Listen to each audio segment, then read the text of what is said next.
Assalamualaikum warahmatullahi wabarakatuh. Alhamdulillahi wahda, wassalatu wassalamu ala rasulillah. Sahabat Ferry Channel, rahimakumullah. Sebagaimana yang sangat ma'ruf bahwa malaikat tercipta dari cahaya, kemudian jin tercipta dari ujung nyala api, dan manusia tercipta dari tanah. Jadi, asal penciptaan kita dari tanah, Adam alaihi salatu wassalam, dan kelak kita akan dikembalikan ke dalam tanah. Makanya kita lihat orang-orang yang meninggal dunia, maka mereka akan dikubur, dan mereka akan dimasukkan ke liang lahat di dalam tanah. Ada suatu peristiwa di zaman Nabi sallallahu alaihi wasallam. Orang-orang yang meninggal ketika sudah dikubur, tapi tanah tidak mau menerimanya. Sehingga setiap kali orang ini dikubur, maka tanah akan melemparkannya kembali ke permukaan. Kenapa dan dosa apa dia sehingga bumi menolak dan tidak mau menerima jasadnya? Ikhwatal iman, rahimani wa rahimakumullah. Di sini ada dua kisah yang akan kita bahas. Mudah-mudahan jadi ibrah pelajaran bagi kita. Kisah ini terdapat dalam Sahih Muslim dan juga terdapat dalam Sahih Bukhari.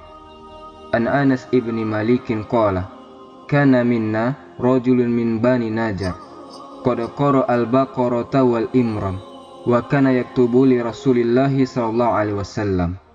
Anas bin Malik berkata, ada seseorang di antara kami yang tergolong dalam suku Bani Najar.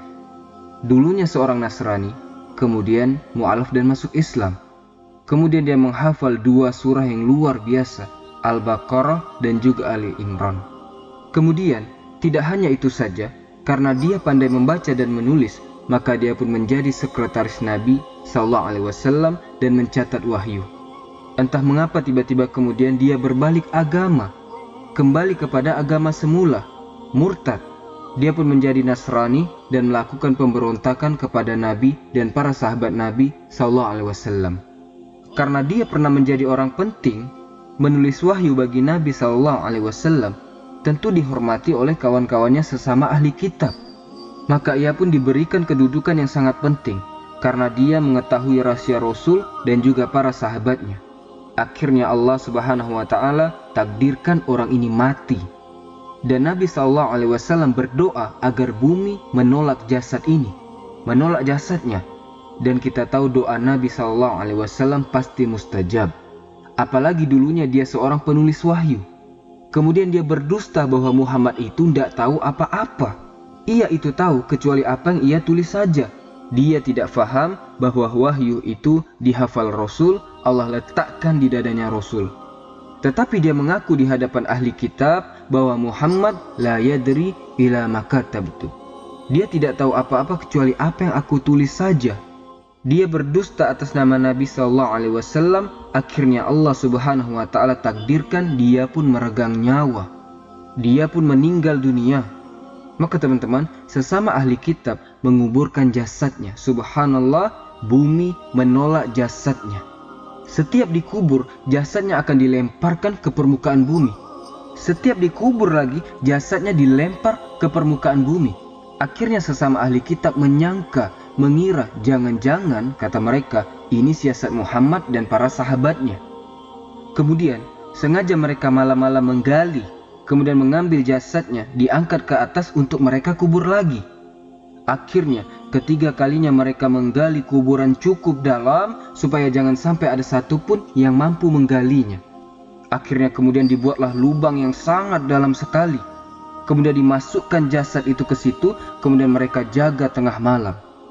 Tiba-tiba jasad itu sudah berada di atas bumi. Dan mereka pun mengetahui bahwa ini bukan perbuatan Nabi, juga bukan perbuatan sahabat Nabi SAW, tapi ini adalah balasan dari Allah subhanahu wa ta'ala. Al-jaza min jinsil amal, bahwa setiap balasan itu disesuaikan dengan amalannya. Karena dia pertama sudah murtad, yang kedua berdusta atas nama Nabi SAW. Ini kisah yang pertama.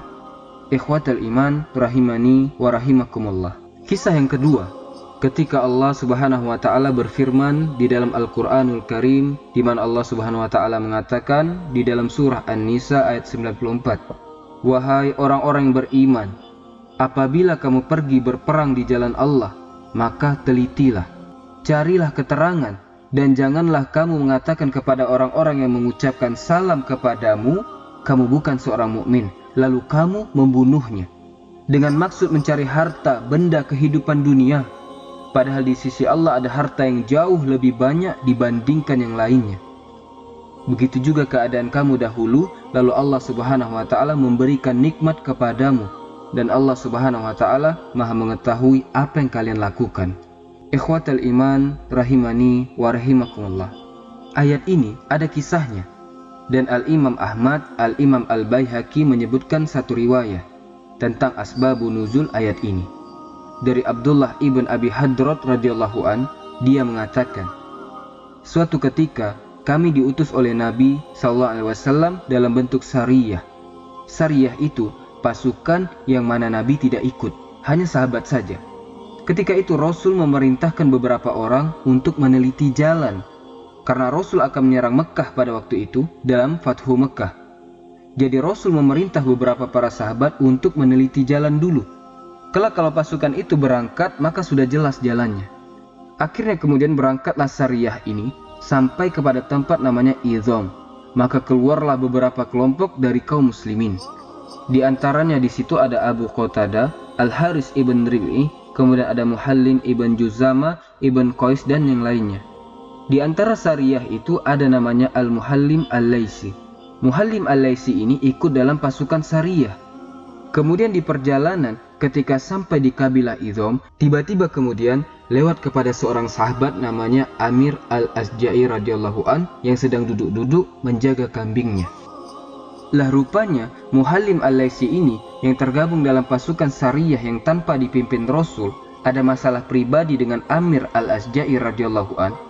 Kemudian ketika rombongan ini lewat di Idham, berjumpa dengan Amir Al-Asja'i.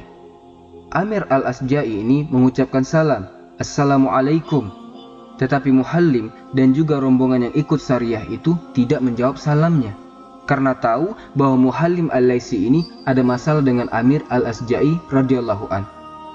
Entah mengapa kemudian cekcoklah keduanya, yang mana berakhir dengan pembunuhan. Muhallim Al-Laisi akhirnya membunuh Amir Al-Asja'i. Bukan hanya itu saja, setelah dibunuh, kemudian diambil untanya dan diambil barang-barangnya. Kemudian mereka meneruskan tugasnya sampai akhirnya mereka pun pulang dan berjumpa dengan Nabi SAW. Rupanya Nabi SAW mengetahui peristiwa ini. Kemudian Nabi SAW menanyai kepada Muhallim Al-Laisi, betulkah engkau membunuh Amir Al-Asja'i?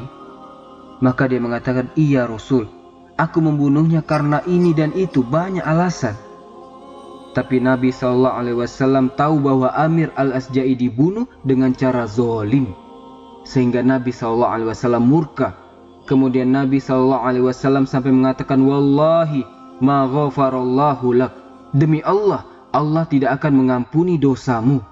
Walaupun riwayat tambahan ini ada ulama yang melemahkannya, akan tetapi kemudian Nabi SAW pun memanggil keluarga Amir Al-Asja'i, keluarga yang terbunuh, suruh damai. Apakah harus ada kisas? Karena bagaimanapun dalam Islam, membunuh ya harus dibunuh ataukah membayar diat. Akhirnya kemudian sepakat keluarga Amir Al-Asja'i minta bayar diat dengan membayar 100 ekor unta. Dikiranya setelah peristiwa diat ini, Nabi SAW tidak akan mempermasalahkan masalah ini. Sehingga Muhallim Al-Laisi datang kepada Nabi SAW dan mengatakan, Istaghfirli ya Rasulullah. Ya Rasulullah, aku minta ampun, maafkan diriku. Maka Nabi SAW tetap murka dan mengatakan, Izhab la gharafallahu lak, pergilah, Allah Subhanahu wa Ta'ala tidak akan mengampuni dosamu. Teman-temanku seiman yang dimuliakan Allah Subhanahu wa Ta'ala, Al-Imam At-Tabari rahimahullahu ta'ala ketika memberikan catatan kepada kisah ini, ketika menjelaskan Al-Quran surah An-Nisa ayat 94 yang saya bacakan artinya, beliau mengatakan bahwa Muhallim Al-Laisi ini Allah Subhanahu wa Ta'ala wafatkan di zaman Nabi SAW karena dia sudah membunuh.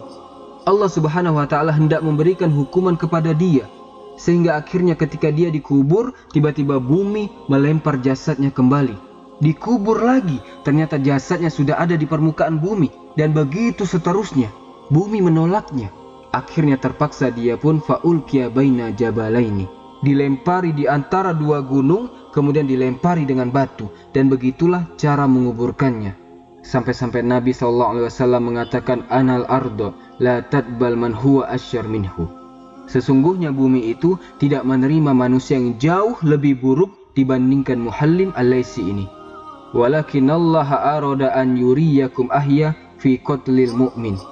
Tapi Allah Subhanahu wa taala hendak memperlihatkan kepada kita tanda-tanda kebesarannya, bahwa membunuh seorang mukmin ini bukan perkara ringan.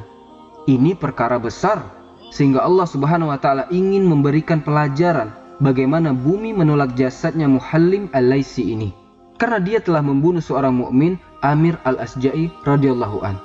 Walaupun sekali lagi ada sebagian para ulama yang mengatakan riwayatnya fihi nazar, tetapi ada juga sebagian riwayatnya yang dihasankan, disahihkan oleh sebagian para ulama.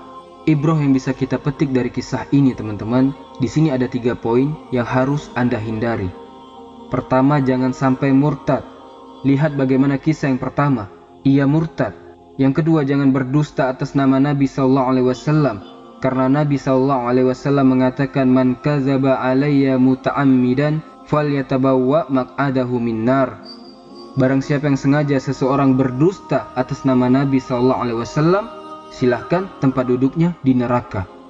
Kemudian yang terakhir, ingat, darah seorang mukmin, darah seorang muslim itu sangat-sangat berharga dalam Islam. Karena bagaimanapun darah seorang muslim lebih berharga dibandingkan dunia dan isinya. Kalaulah ada seorang menghancurkan Ka'bah sekeping demi sekeping, jauh lebih berharga nyawa seorang mukmin daripada hancurnya Ka'bah. Yang kita semuanya tahu kiblat kaum muslimin. Wallahu a'lam bissawab. Subhanakallahumma wa bihamdika asyhadu an la ilaha illa anta astaghfiruka wa atubu ilaik. Assalamualaikum warahmatullahi wabarakatuh.